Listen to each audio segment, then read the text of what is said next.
கொஞ்சமாக நம்ம வந்து இந்த பட்டை, லவங்கம், ஏலக்காய், பிரியாணி இலையெல்லாம் போட்டு ஒரு பவுட்ரு மசாலா அரைச்சி வச்சுருக்கோம், அதை போட்டுக்கலாம். இது கூடயே கொஞ்சோண்டு மஞ்சள் தூளை ஆட் பண்ணிக்கலாம். அதே எண்ணெய் தான், எண்ணெய் மாற்ற வேண்டாம். அதே எண்ணெயில் நம்ம அரைச்சி வச்சுருக்க வெங்காயத்தை இதில் போட்டுக்கலாம். வெங்காயத்தை போட்டு நல்லா பச்சை வாசனை போகிற அளவுக்கு நல்லா வதக்குங்க.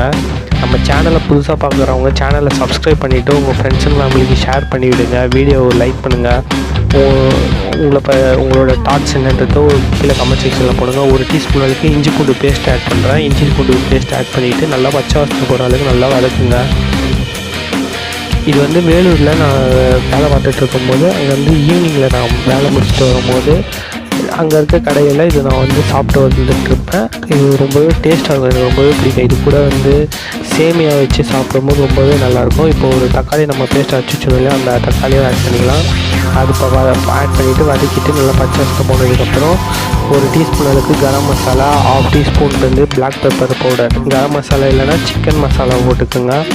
இப்போது ஒரு டீஸ்பூன் அளவுக்கு நம்ம அதை காரம் தேவையான அளவுக்கு நமக்கு சில்லி பவுடரும் கொஞ்சமாக ஜீரா பவுடர் ஆட் பண்ணிவிட்டு நல்லா மிக்ஸ் பண்ணுங்கள். இதில் தண்ணியெல்லாம் விட தேவையில்லை, தண்ணி விடக்கூடாது.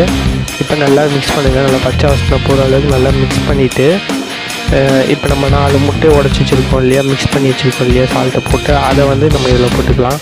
நம்ம ஆல்ரெடி முட்டையிலேயே பீட் பண்ணும்போது சால்ட் ஆட் பண்ணியிருக்கோம். இப்போ இதில் வந்து நம்ம குக் பண்ணிவிட்டு சால்ட்டு தேவைன்ற பட்சத்தில் சால்ட் ஆட் பண்ணிக்கலாம். இப்போ கொஞ்சம் கொஞ்சமாக இந்த முட்டை எல்லாத்தையும் நம்ம நல்லா மிக்ஸ் பண்ணுங்கள். இது வந்து பார்க்கறதுக்கு முதல்ல பார்க்கும்போது எப்படி இருக்கும்னா முட்டை கலக்கி மாதிரி தெரியும், ஆனால் இது முட்டை கலக்கி வராது. இது வந்து ரொம்பவே உங்களுக்கு பார்த்தீங்கனாலே தெரியும். கடைசியில் பாருங்கள், இந்த அளவுக்கு நல்லா குக்காகி வருது. நீங்கள் இந்த ஸ்டேஜ்லேயே நீங்கள் எடுத்துக்கலாம் பாருங்கள். ஆனால் நான் இன்னும் கொஞ்சம் குக் பண்ண போகிறேன். ஏன்னா இந்த ஸ்டேஜில் வந்து நல்லாயிருக்கும், பட் வந்து சில பேருக்கு வயிற்றுக்கு ஒத்துக்காது. அது முட்டை வந்து ஆஃப் குக்கில் இருந்தால் சரிங்களா. இப்போ நான் வந்து நல்லா குக் பண்ணி நல்லா கொஞ்சம் ட்ரையாக பாருங்கள். இந்த மாதிரி நல்லா ட்ரை ஆகிடுச்சு.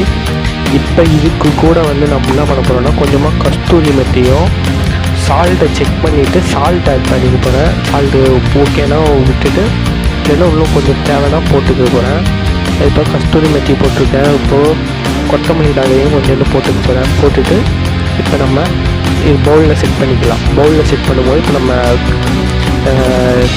ப்ரௌன் ஆனியன் ஃப்ரை பண்ணி வச்சுருந்தேன், ப்ரௌன் ஆனியனை மேலே போடுங்க.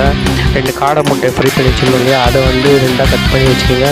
இப்போ பிளேட்டில் ரைஸையும் மத்தி மீன் குழம்பையும் போட்டுட்டு இது வந்து சூப்பரான ஒரு காம்பினேஷனாக இருக்கும். இதை ட்ரை பண்ணிவிட்டு நம்ம சேனலில் சப்ஸ்கிரைப் பண்ணிவிட்டு